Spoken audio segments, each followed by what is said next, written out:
Welcome to Herbert Has Been Murdered by Merrick Sharp, narrated by Chris Michelson. Published by BrooksAudiobooks.com. All rights reserved. No portion of this audiobook may be reproduced in any form without written permission of the publisher. Visit BrooksAudiobooks.com for an awesome collection of unique, full-length audiobooks, and be sure to subscribe to be notified when new books are released.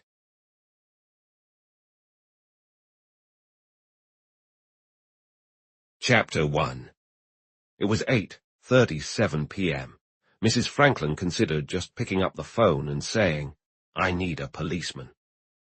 That's what the printed notices in the phone book recommended in an emergency. But it didn't quite feel like an emergency, and she didn't exactly want a policeman. What she really needed was a detective or an inspector, someone she could share her concerns about Herbert with, someone who could take action if he agreed that Herbert might be in danger. Mrs. Franklin had never interacted with the police directly. Whenever she thought about it, she pictured the force as a well-oiled machine, led by capable and generally handsome young men managing the traffic. She remembered there was a patrolman whose route took him past their front door, but it struck her that she had only noticed him a couple of times over the past year. She knew Herbert always left a $10 gold piece for him on Christmas and a $20 check as a contribution to some vaguely defined fund. She briefly wondered if the police characters she had seen in various plays while at the theater with Herbert were realistic. Most of those characters seemed harsh, despite showing a reluctant kindness by the end, and right now she wanted calm, competent assistance, not brutality. It crossed her mind that a private investigator might be a better option, but she was unsure about their official authority. Ultimately, she decided to turn to the police because they could take action if they agreed something needed to be done. Mrs. Franklin found the police headquarters phone number and dialed Spring 3100. She felt a flutter of anxiety as she waited. "This is Mrs. Herbert Franklin speaking," she said, when a distinctly masculine voice picked up the line. It was a neutral, efficient voice without any warmth. "Could you please connect me to your detective department? I'm sorry." "Oh." She provided the number of her home on East 63rd Street, situated between 5th and Madison Avenues. "This is Mrs. Herbert Franklin speaking," she started again, after a second voice greeted her with, "Hello. I'm quite worried about Mr. Franklin. Would you be able to send someone over to discuss this with me?" "No, he hasn't vanished.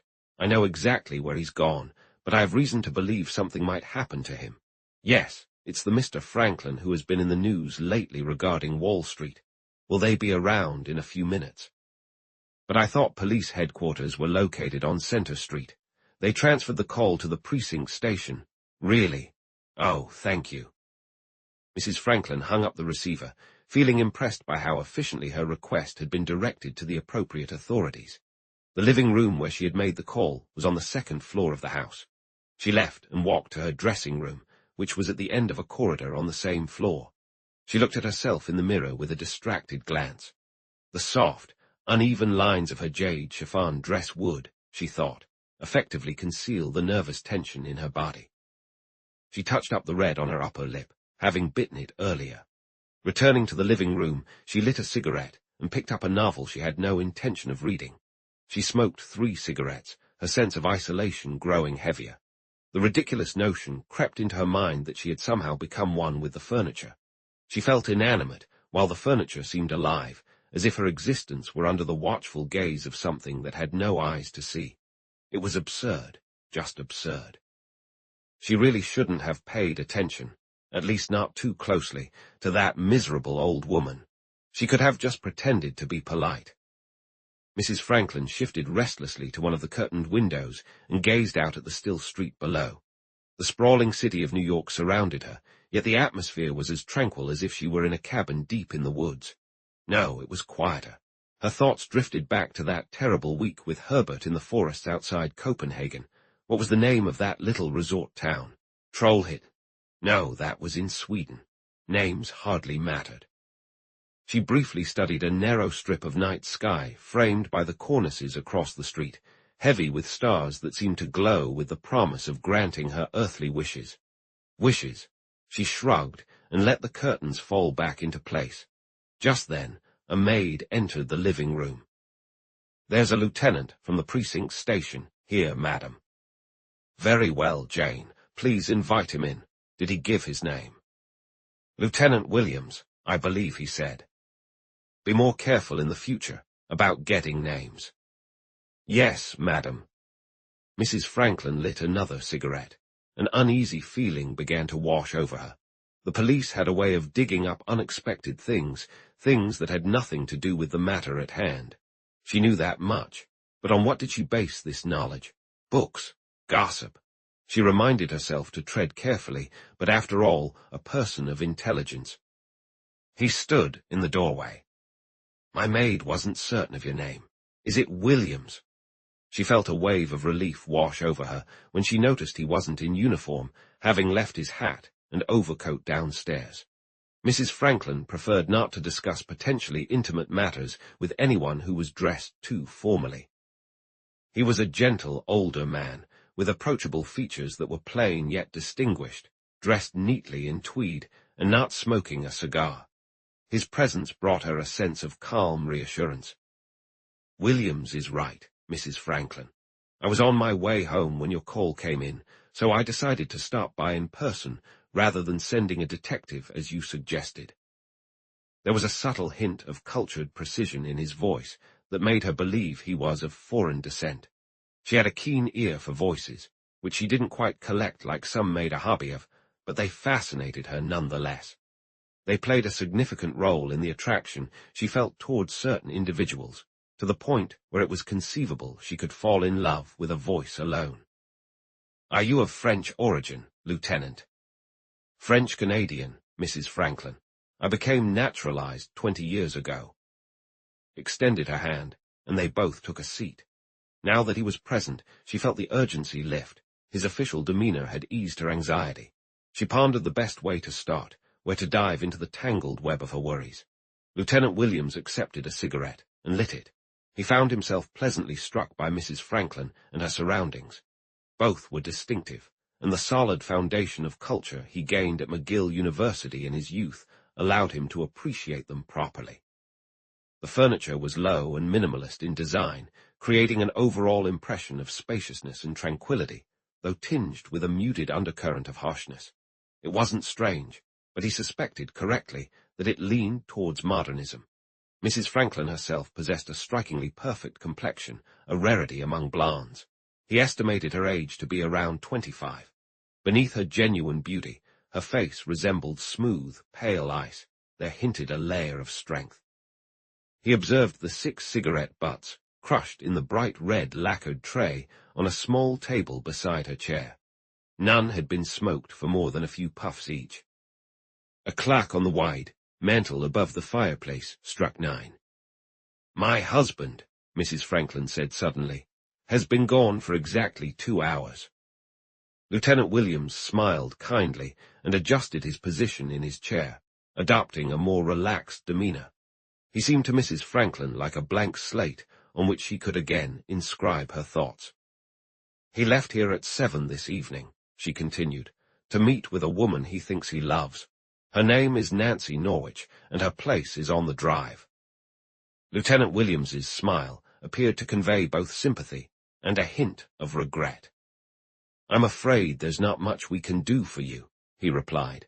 "Matters like this are typically handled by private investigators." "No, I haven't quite explained myself."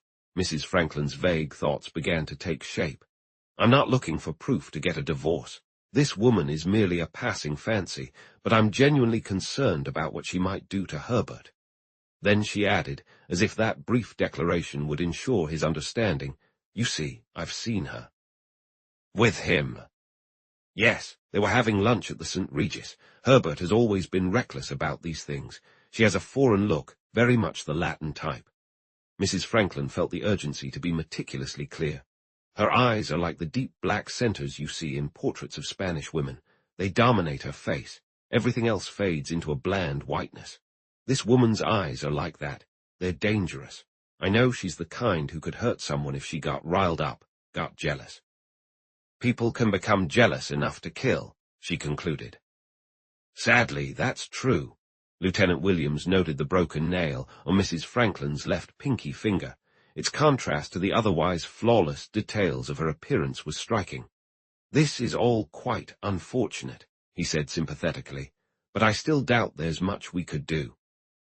If there were just something concrete, like a threat, for example, we would be more than happy to look into it and provide Mr. Franklin with proper protection.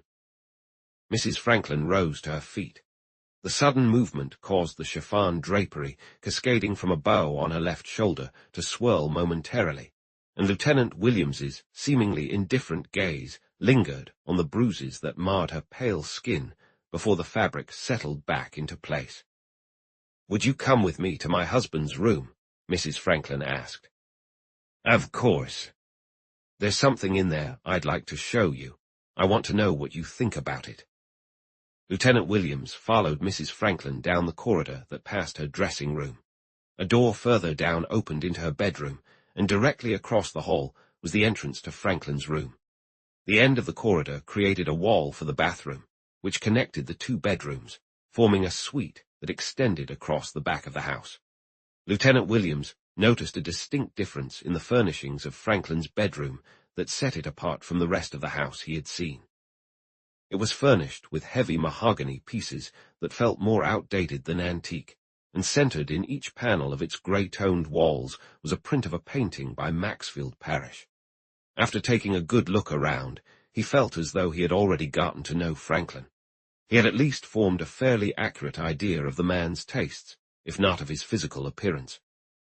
He imagined Franklin would be a challenging individual, someone firmly split between the physical and the ideal, certainly aware of what was appropriate, which explained his acceptance of the home's overall style, but also possessing an inner stubbornness that resisted ridicule while he maintained his private space to a standard he had set years ago. "That's his desk," Mrs. Franklin remarked. She pointed to a flat-topped desk positioned in front of one of the back windows. A lemon-colored book with crumpled pages lay on it as if it had been tossed down in haste. Near the book was a piece of paper. Lieutenant Williams bent down and examined it without picking it up. Written in pencil was. He glanced at Mrs. Franklin, who clearly was waiting for him to say something. "Today is Thursday," he remarked. "Could this not just be a note?" "My husband doesn't write notes like that, nor would he ever use a scrap torn from a paper bag." She added, to strengthen her point, "I can't picture Herbert ever having a paper bag." "Perhaps he bought something at a local shop." "The paper is too flimsy. It resembles what you'd find at a grocery store or a small stationery shop." "True enough. And there's a roughness to the writing. It feels almost intentionally crude." Mrs. Franklin fixed her gaze on Lieutenant Williams. "This kind of writing seems like it could easily be part of a threat," she said. "I'm quite familiar with the various types of writing people use to convey threats," Lieutenant Williams replied. "Those who make threats are often emotionally unstable, if not mentally ill, and you can never predict their actions. I recall a recent case where a woman received a threat inscribed on fine paper, neatly placed in the kind of inner envelope typically used for formal invitations." "Is that so?" "By that, I'm not questioning your assessment of this note, Mrs. Franklin. It could indeed be a threat, as you suspect. There's nothing else it could possibly be." "When did you discover it, Mrs. Franklin?" "After my husband had left." "Right where it is now." "Exactly where it is now." "I see. You didn't move it, just read it. I wonder why your husband left it behind." She looked at him with a hint of impatience. "I doubt he left it there on purpose. It probably slipped out of the book when he slammed it shut. Have you considered that we might contact this Nancy Norwich? But that seems impractical." "Of course, you would have thought of that." He watched her discreetly as she replied. "He'd never forgive me." Her gesture conveyed a sense of helplessness. "I'm not supposed to know anything about this." "Naturally. This threat, Mrs. Franklin, the danger you're worried about, where do you believe it lies?" She became intentionally vague. In the streets, indoors, out there. And you're basing your fears entirely on this note. Mostly, it's at least something tangible. I think he should have protection, but if I took any action, he'd just see it as me spying on him. Well, if this note is indeed a threat, there's rarely just one. I wonder if we might find any others. I know I have no real justification for searching, but I'm willing to do it if you'd like me to. Mrs. Franklin seemed detached, almost distant. His papers are in the upper right-hand drawer, she said. Lieutenant Williams opened the drawer. The contents were in disarray, not the chaos of accumulated bits of paper, but a jumble that suggested a normally tidy collection had been suddenly disturbed. There's quite a pile of stuff here, he remarked. It might be easier to check other possible locations before diving into this. I have to remind you again that I'd be overstepping my legal bounds by doing so, but if you genuinely think your husband is in danger, I'd like to go through his clothing pockets. Pockets? It's actually a more common place to find important items than you might think. His clothes are in that cupboard. Mrs. Franklin pointed to a door. Lieutenant Williams approached and opened it. An electric light flickered on overhead. The sight of a large man slumped in the corner of the cupboard shocked him to his core. He was dead. Closing the door, Lieutenant Williams turned to face Mrs. Franklin. He gestured toward the desk, where a telephone sat. I need to use that phone for a moment, he said. There's a message I want to send. Also, could you please call for your maid? Mrs. Franklin's eyes widened slightly.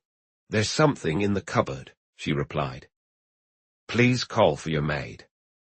She moved past him toward the cupboard door. He merely shrugged. Her reaction would make up for the harshness of letting her continue. She opened the door and peered inside. Her grip on the knob tightened. So, he didn't leave at 7, she said. No, Mrs. Franklin, he didn't leave at all. Chapter 2. 24 p.m. Hallmarks of murder. Lieutenant Williams felt the oppressive silence of the room closing in on him. He, Mrs. Franklin, everything seemed to be echoing the presence of death. He reached past Mrs. Franklin and touched the body's cheek. It was ice cold. Where is your room, Mrs. Franklin? He carefully pried her fingers from the cupboard door's knob, and then shut it. But you can't leave him in that cupboard. Her voice was flat, drained of emotion, as if her nerves had simply stopped reacting.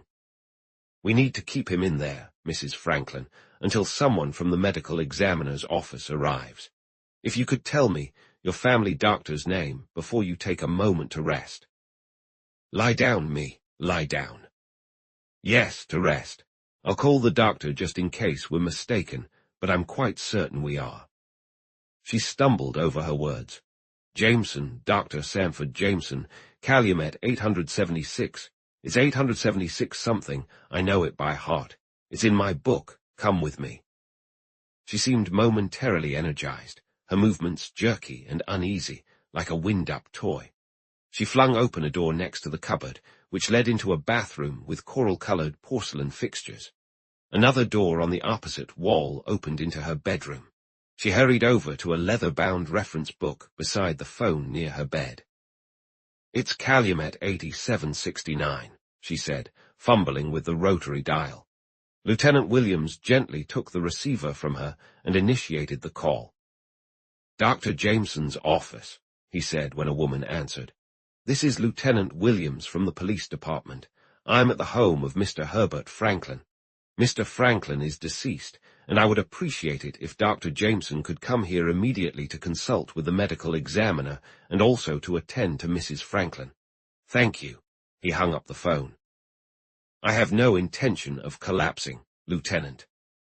We will need Dr. Jameson, regardless, Mrs. Franklin. Lieutenant Williams then dialed the central office, his tone suddenly becoming all business as he provided the necessary details. He then called his precinct station and informed the sergeant at the desk to send over a detail of 5 officers in uniform. The chief of the Homicide Bureau, the medical examiner, and some of my own men will be here shortly, he said to Mrs. Franklin. Does my husband really have to stay in that cupboard until they arrive? Unless Dr. Jameson gets here first and disagrees with me about Mr. Franklin being dead. That's inhumane. Very much so, but there's a standard procedure for these situations that we must follow. Is this the button you use to summon your maid? He pressed a button on the wall next to the bed. Yes, but I don't want her here. You can have her if you'd like. It won't hurt. I'll leave you in this room for a bit until those we've called for arrive. You're insisting that I stay in this room. Not at all. You can do whatever you like, Mrs. Franklin, whatever helps you. Just, he added gently, don't leave the house. Oh, we'll have to discuss a lot of things as soon as the usual formalities are completed. It's rather dreadful, isn't it? Quite dreadful, Mrs. Franklin. So she struggled to find the right word, so final. It was an odd choice, and Lieutenant Williams sensed that it wasn't just Franklin's life that ended with death, but something else too, perhaps an argument or a secret and painful struggle. The exact meaning eluded him, so he set it aside in his mind, alongside 6 half-smoked cigarette butts, a broken fingernail, bruise marks, and a note that, given the body, could easily be seen as a threat. A maid knocked on the door and walked in, staring thoughtfully at Lieutenant Williams for a moment. Madam rang. No, Smithers. It was Lieutenant Williams who rang. He's with the police. The announcement of the police is always a shock. It serves as a prelude to countless unwelcome possibilities, even for those most innocent. It reminded him of telegrams. Lieutenant Williams noted the way Smithers accepted his identity with just a slight catch in her breath. Mrs. Franklin's reaction confused him. It was not resentment or rudeness. Those feelings seemed trivial at this moment, when she must have been grappling with a profound shock. It was like the erratic play of lightning before a storm's chaotic rage. Mrs. Franklin will explain everything to you, he said. Please stay with her. As he stepped into the bathroom, he envisioned the 2 women, separated by the room's distance, standing still and staring at one another. Mrs. Franklin, young and stunningly beautiful, the other, older and utterly unyielding. The connection was absurd, yet they appeared as 2 opponents in an unusual confrontation, each occupying their corner of the ring. He closed the bathroom door and locked it. He turned on all the lights. There was only one window.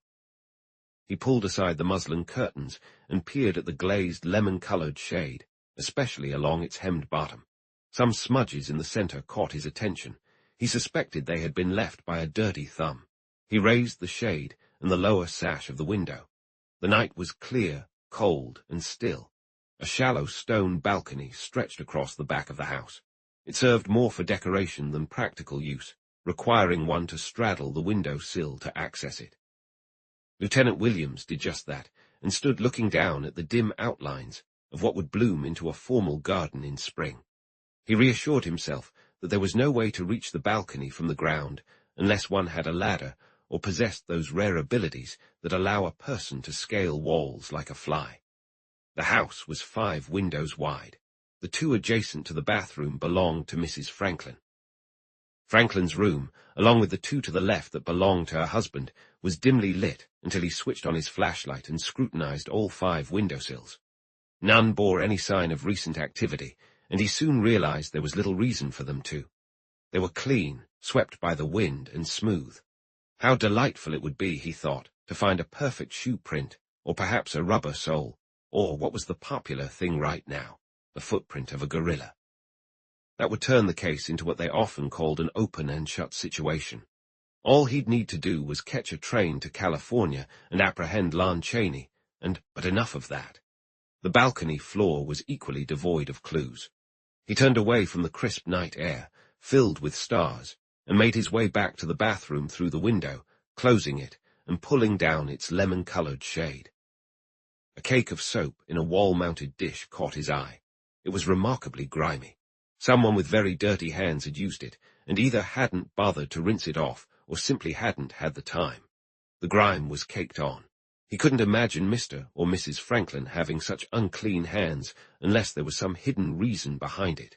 For now, he preferred to think that those hands likely belonged to the murderer.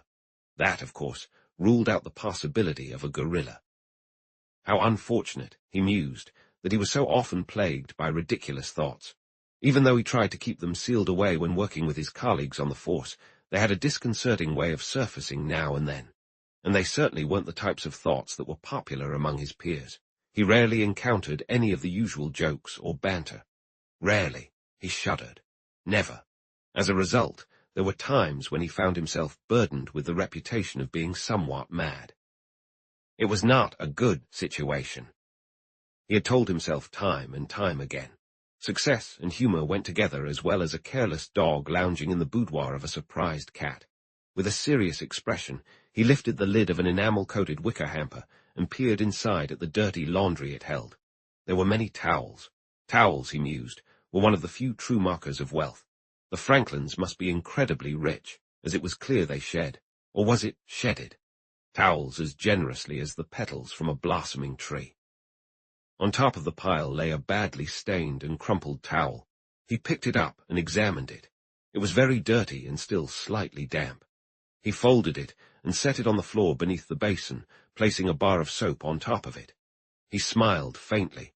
They were now classified as Exhibits B, and C. The honor of being Exhibit A was already claimed by the threatening note on the desk.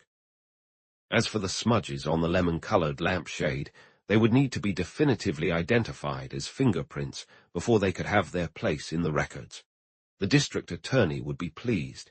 He was a man with a deep passion for a well-organized case. Lieutenant Williams hoped he could find a crushed rose. The district attorney excelled with those. For example, there was that stabbing case in the ghetto. 3 petals were all the district attorney had to work with, yet they had turned, through the jury, into tears. And perhaps a bit of nonsense, Lieutenant Williams added, recalling the theatrics. A pair of silver-backed brushes showed no fingerprints on their gleaming surfaces, nor did the silver rim of a comb betray any signs of use. One could deduce, Lieutenant Williams thought, that someone other than Mr. Franklin had used them, as Mr. Franklin would never have wiped them clean to hide his prints. If he hadn't, there would surely be some sign of use. What a meticulous murderer, he thought, to scrub every trace of the crime so thoroughly. Fingerprints seemed to grip the minds of both criminals and civilians alike, representing the beginning and end of scientific crime detection. Lieutenant Williams would have bet his last nickel that the killer overlooked the possibility of what might linger in the bristles of the brushes and between the teeth of the comb. He took a clean-hand towel from the rack and wrapped the brushes, and combing it, setting the bundle down on the floor beside the cake of soap and the soiled towel. The alphabet of evidence had now dwindled down to F. The bathroom had nothing more to reveal. He mentally pieced together its part in the unfolding drama before he left. The murderer had entered, immediately drawn the shade down over the window, washed their hands, and tidied their hair. They wiped the silverware clean of fingerprints and then departed. The reasons behind their actions would come later.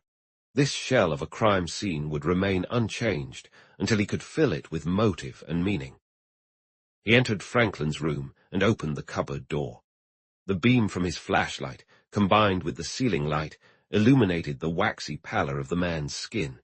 His rugged, good-looking face was marred by a slight look of petulance, as out of place as a pink bow on a lion.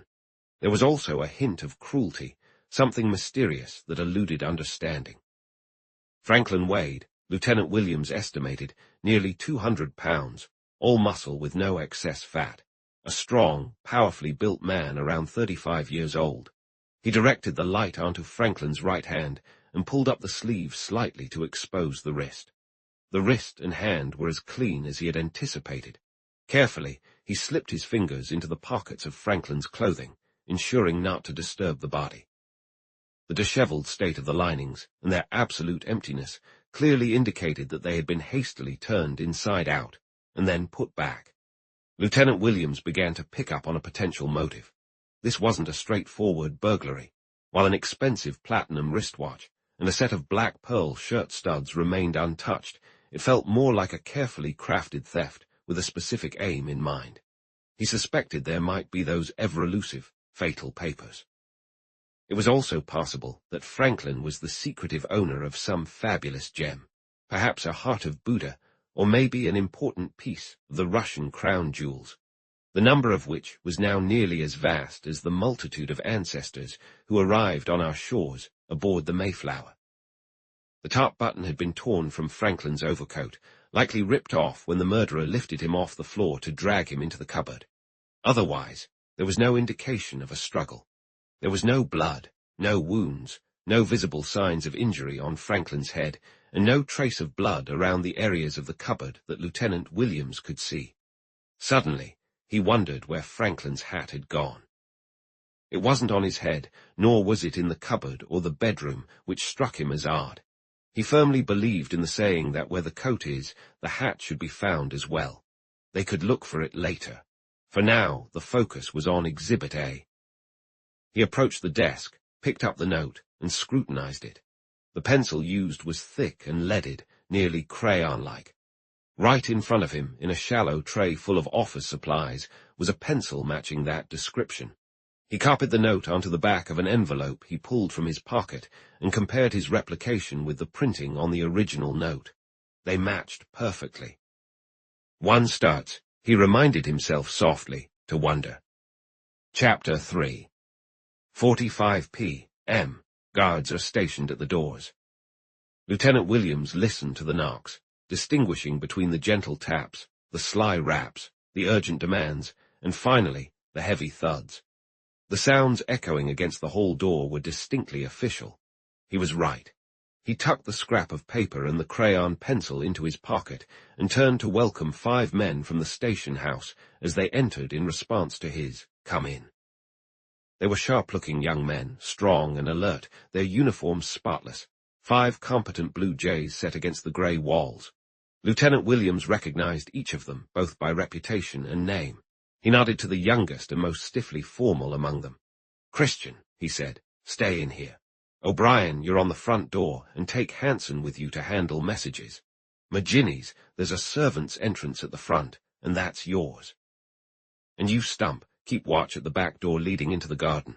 If anyone tries to leave the house, send them to me first. You can let people in except for reporters, and make sure to find out what they want.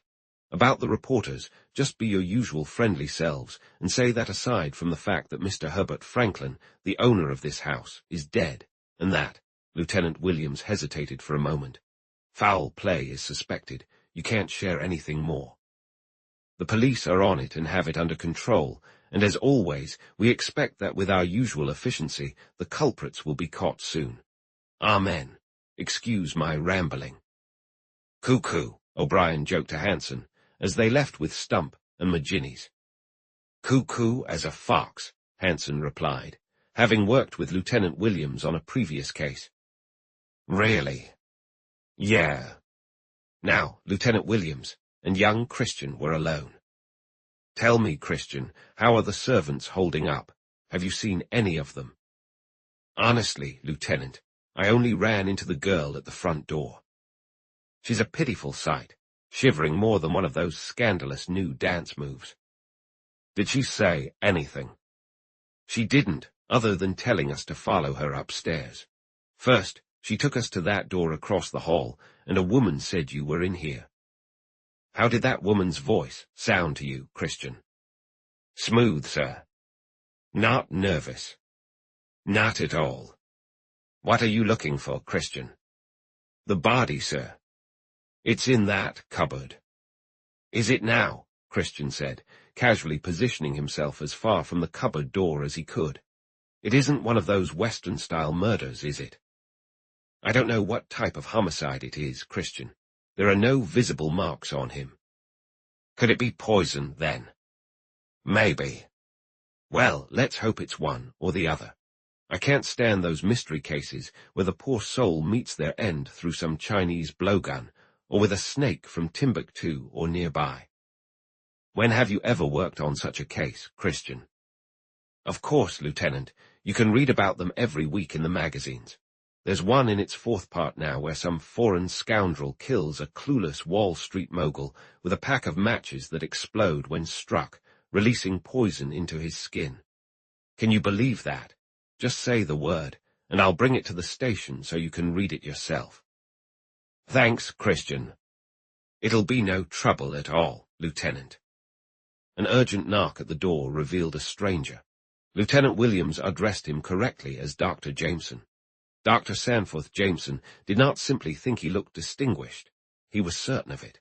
A touch of grey complemented the intellectual brow, and he was likely one of the few physicians left in New York who had both the audacity and the charm to wear a Van Dyke. He was dressed in formal evening attire, his overcoat still in place, and his hat firmly perched upon his head. "Dr. Jameson, I'm Lieutenant Williams from the police department. Mr. Franklin is in here." Dr. Jameson inclined his head with a solemn expression, and with a meticulously manicured hand, brushed his Van Dyke beard once. "I've been worried that something like this might happen for quite some time, Lieutenant," he remarked. His voice, along with everything about him, carried an air of sophistication. Lieutenant Williams raised his eyebrows slightly. "It's starting to seem, Doctor, as if everyone but Mr. Franklin himself expected this murder." "Murder?" Now it was Dr. Jameson's turn to raise his eyebrows. They shot up in surprise, then fell, becoming a thoughtful furrow above his pursed lips. He removed his overcoat and hung it, along with his hat, on a nearby chair. "I believe you'll find, Lieutenant, that it's just a matter of his heart. Dear God, man, why did you leave him slumped down like this? You mustn't touch him, Doctor, unless you suspect he's still alive." Dr. Jameson stiffened slightly. "Imagine that," he said. "Well, it's clear enough that he's dead. Nevertheless, Lieutenant, is there any legal reason I can't open his coat and shirt? I could cut them open if you prefer. It might be wise to check for any sign of heart activity with the stethoscope." "I meant no offense, Doctor. Please, do what you feel is necessary to determine life or death." Dr. Jameson relaxed a bit. "You see, sir, I'm familiar with his heart. He suffered a nervous breakdown 2 years ago which left it somewhat weak." He unfastened Franklin's overcoat and the black pearl studs on his soft shirt. He listened carefully for a moment, then withdrew the stethoscope. "No sign," he said. "He's dead. Should I rebutton the shirt and coat?" "That won't be necessary, Doctor." At that moment, the hall door swung open. The homicide chief and the medical examiner stepped in, followed by a group of detectives. Lieutenant Williams knew both men well, and took a moment to introduce them to Dr. Jameson. Jameson shared with them all the information he had gathered while waiting for their arrival. The department's experts immediately sprang into action. A photographer set up his equipment to capture images of the body from as many angles as the cupboard would allow. The fingerprint technician began his tasks according to standard procedure. The medical examiner and Dr. Jameson gravitated toward each other and quickly delved into Franklin's medical history. The homicide chief, a sturdy and sharp-looking man in his 50s named Bottomfield, pulled Lieutenant Williams aside. "What's your take on this, Williams?" he asked. "Well, it's definitely murder, Chief, but I'm not sure we'll get an indictment unless we catch a break, find a solid motive, and secure a confession." "I feel the same way.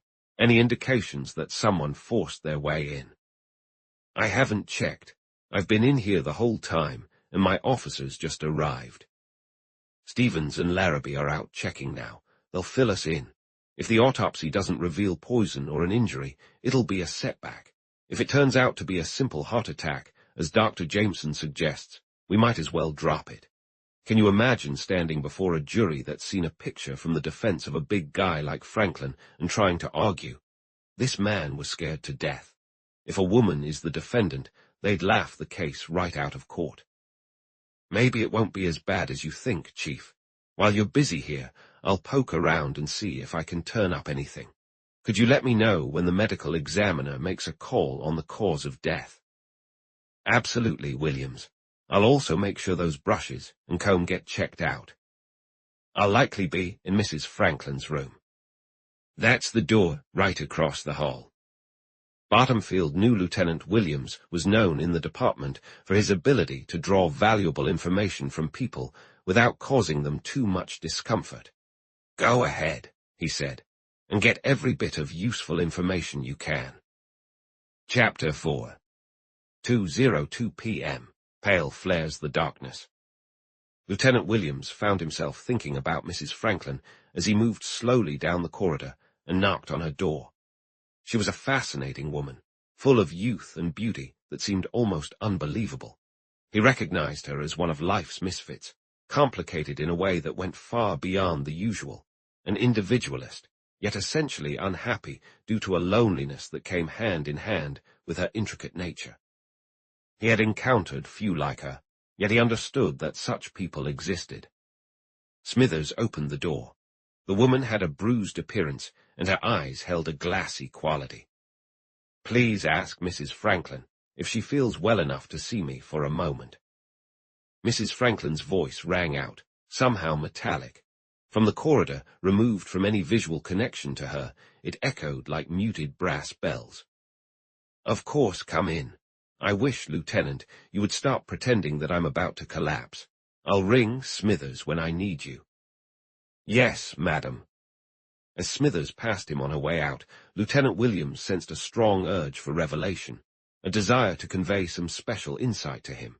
For a brief moment, as she glanced at him, her eyes cleared and became sharply perceptive.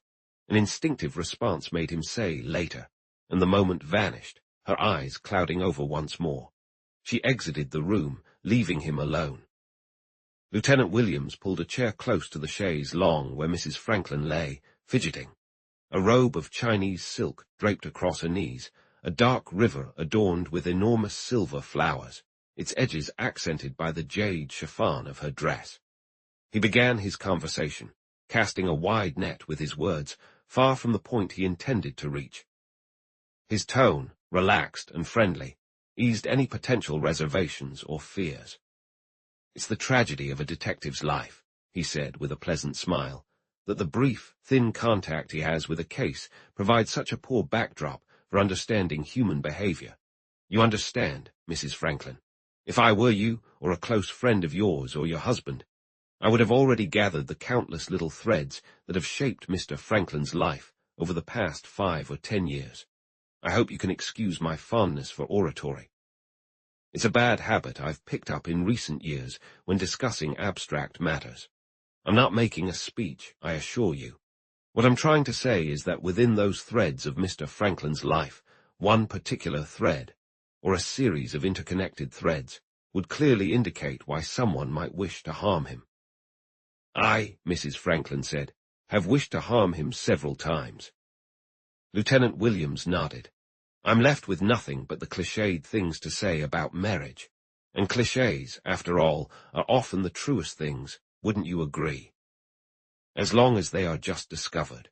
I mean, to the person only just realizing how deadly accurate they are, they can be painfully true sometimes. But that truth loses its impact over time, doesn't it?" Mrs. Franklin's slender hand and arm moved gracefully as she reached for a cigarette. "Everything loses its impact over time," she said.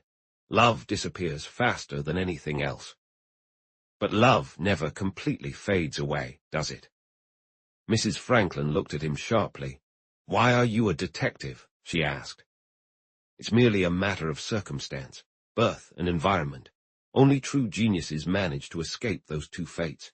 My parents emigrated from France to Canada, where my father gained a certain reputation in my current profession.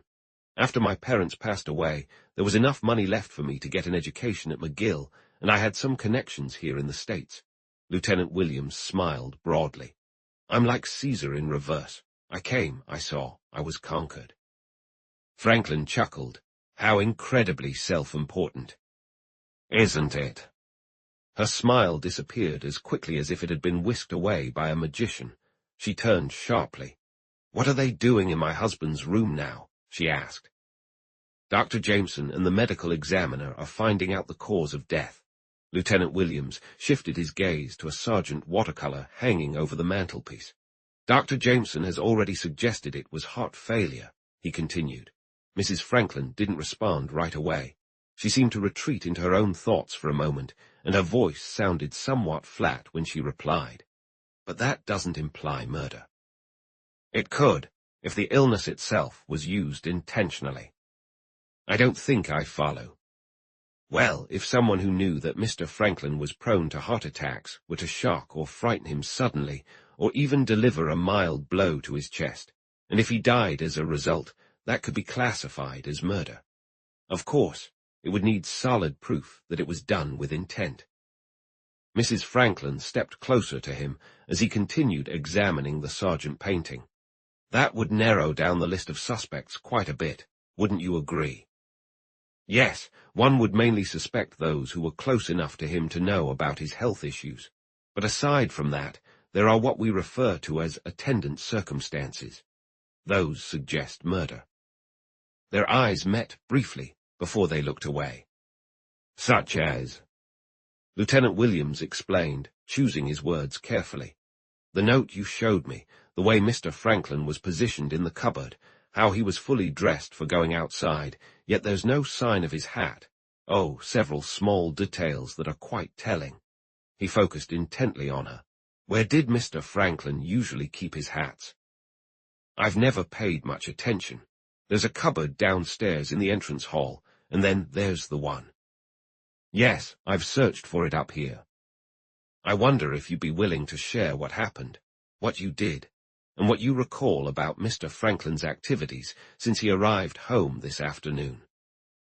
Mrs. Franklin's expression shifted to one of sincere honesty. Well, it was nothing much, nothing out of the ordinary. Lieutenant Williams chuckled softly. That's where my background falls short, he remarked. The things that were routine for both of you hold no significance. To me, however, they seem intriguing precisely because they are unfamiliar. Did you have a conversation? Oh, we talked quite a bit. I beg your pardon. I said we talked quite a bit. Herbert makes a point of speaking elaborately whenever he's being deceitful. I see, so he was lying about Nancy Norwich. And he was quite unoriginal about it. But then again, Herbert was never very creative with his feelings. He told me he was heading to an impromptu reunion of some classmates at the Yale Club. These reunions have been happening astonishingly regularly every week for the last month, despite being labeled impromptu. I loathe having my intelligence insulted, she added, a hint of fierceness in her tone, more than anything else. Forgive me for being personal, but I doubt Mr. Franklin grasped your meaning very well. He didn't understand me at all. And you, him. Mrs. Franklin briefly altered the perfect arch of her eyebrows. I could see right through him, she replied. A child could see through him, but understanding him, I don't believe anyone could truly comprehend Herbert. He made a religion out of keeping secrets. He was, she concluded, half animal. And the other half, rather muddled and complex. A fog. And when he came home this afternoon around 5. 5:30, closer to 6, actually. Sometime near 6, he joined you upstairs in the living room and offered his usual excuse. I didn't say it was the living room. It was the top floor. You may have noticed that this house has a peaked roof, what would correspond to an attic in the countryside. She halted abruptly, her defensive front cracking just enough to reveal that she was startled. Aye. You feel you shouldn't have shared that with me. Perhaps you shouldn't have. If the fact that you encountered Mr. Franklin in the attic has nothing to do with the case, then we'll end up prying into your personal life for no good reason. He did meet me there, as you say. I don't know why he went up there. I suppose I never will. You didn't ask him. Mrs. Franklin captured Lieutenant Williams's full attention with the intensity of her gaze. There has never been a direct question or answer between Herbert and me throughout our entire time together, whether married or not, she said. My grip on him was the flawless beauty of my features and a certain sharpness in my attitude and intellect that passed for brilliance. His grip on me was simply that I loved him. Even when you wished to kill him. I suppose even then.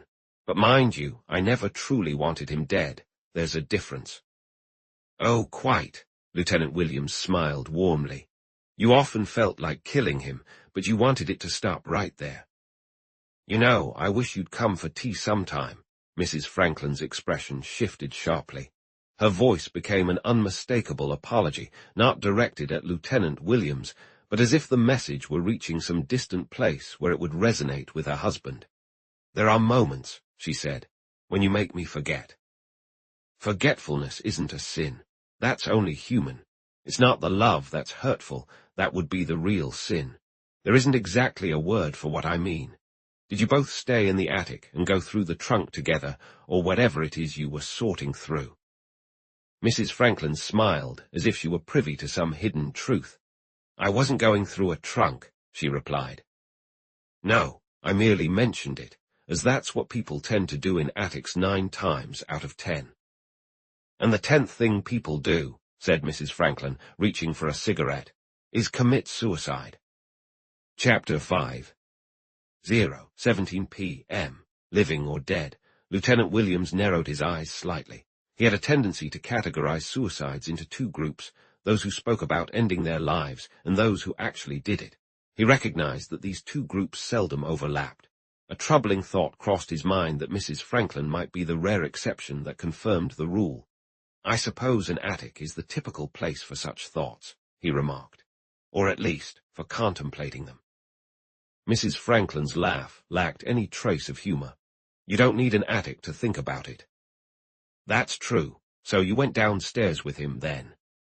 "He followed me in here." "Well," she corrected herself with a certain carelessness, "we went into the living room, and while he kissed me, he wondered if I would mind being alone for dinner. I doubt you've ever experienced, Lieutenant, the particular torment of let's say, an abstract kiss. Men don't. We're too self-absorbed, I suppose, or perhaps we're just not refined enough to feel the sting of it. But you could understand, if you could see the context. Everyone knows what love is, Mrs. Franklin." "That's exactly it. It's the comparison between what is and what was. It's an utterly vulgar topic, kissing, but it can either be incredibly wonderful or deeply painful. Those who insist it can be both are talking nonsense. We can set aside, of course. Of course, petting is the term they used, or did. You can never tell what something is called from one moment to the next.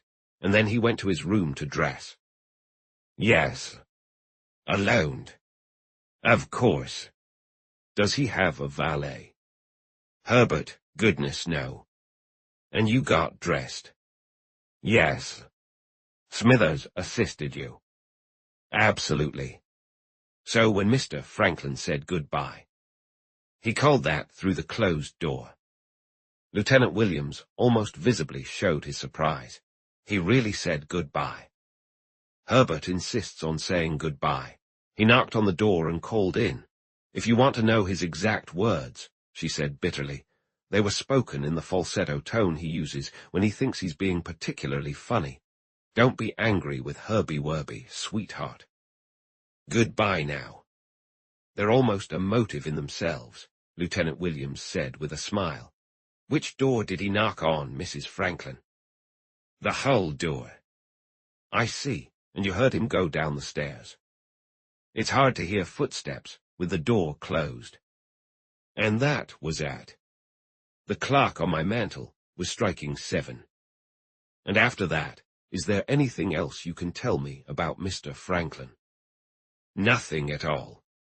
"You had dinner, you went to his room, you found the note. You began to worry, and then you called us." "That's right." "Was it here in this room, or up in the attic that you told him you were going to kill him, Mrs. Franklin?" "Here after he. That wasn't exactly fair, was it?" "Certainly not, but quite clever." Lieutenant Williams smiled warmly. "Please continue with the after he did what? Or was it something he said?" "Did. Yes." "I already told you," she snapped, "that he was half animal. You can't expect me to be more specific."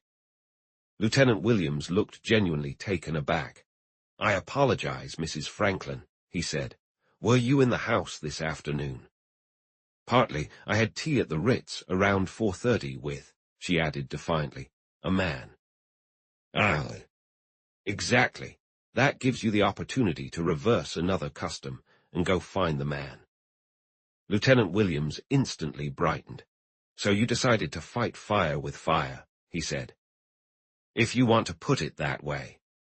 Who exactly is Nancy Norwich, and what is her story? Lieutenant Williams asked suddenly. There are several terms one could use to describe her. They all mean the same thing. I believe, however, Mrs. Franklin said with emphasis, that she has lost her amateur status recently. Recently? Over the past year or so. Did Mr. Franklin know her for that long? Until the last month or two, my husband hadn't known her at all. He'd heard of her, of course, and so had I. Then she's a woman who once held a respectable position. She was the wife of one of Herbert's friends, a man who passed away 2 years ago, leaving her without a penny to her name. Some say, rather dramatically, that she was responsible for his death. Responsible for his death. It was just gossip, of course. They had a summer retreat by a remote lake in Maine. One evening, the canoe they were in capsized. Harry Norwich couldn't swim. And Nancy Norwich. Nancy Norwich was well known for her swimming skills. So the implication is that she neglected to save her husband. That, and that she might have deliberately upset the canoe. I must emphasize that it's all just hearsay. People distanced themselves from him after he married her, you know. That speaks volumes. Are you saying they still accepted him while he was, before they wed? Yes, while he was living with her. It's quite understandable, really. Back then, people could choose to overlook her. She was merely a partner. But a wife, you either acknowledge her or you don't. The latter won out in this case. Had she been genuinely pleasant or charming, I doubt their shifting opinions would have mattered much. But she was. What was she before her marriage? She was part of that often criticized group known as the chorus. And recently, she had reconnected with your husband. She sought out all of Harry's old friends, can't you see?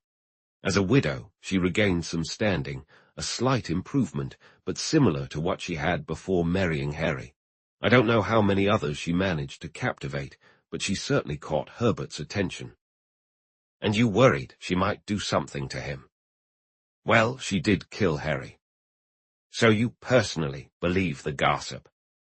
Mrs. Franklin hesitated, then shrugged, shifting slightly on the chaise longue. And do you connect her in any way to what transpired here tonight? She continued to deflect direct responsibility for her opinion. Who else could it be? She replied. But what about the specifics of it, Mrs. Franklin? Franklin, how could she have gotten into the house? It's possible. Herbert might have let her in himself. That seems a bit of a stretch, doesn't it? Perhaps it was inconsiderate of me to suggest it. I didn't truly mean it, Lieutenant. I just blurted it out. And really, Mrs. Franklin, why would she want to harm your husband? You weren't trying to keep him away from her. He might have been trying to keep away from her himself. That's possible, but it seems a bit far-fetched to think she'd intentionally kill him over that. She wouldn't do it intentionally. I'm not so sure. When a woman sets out to kill, she usually chooses a weapon or poison. History has shown that time and again, but I suppose we're just speculating, are we? Who took you to tea? I'm not going to tell you. Because it might implicate him. He couldn't possibly be involved. If I thought he was, I'd tell you right away. There was a knock at the door.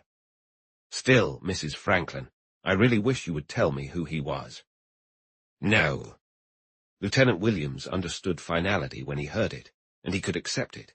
He regarded Mrs. Franklin's firm refusal to answer as only a minor hurdle. There were many ways to approach a problem. He rose and crossed to the door, opening it, and stepping into the corridor while closing the door behind him. Even in the dim light, young Christian's usually rosy complexion was as pale as chalk. What's happened, Christian? Honestly, Lieutenant, I'm terrified. They're preparing in there as if they mean to bring that corpse back to life.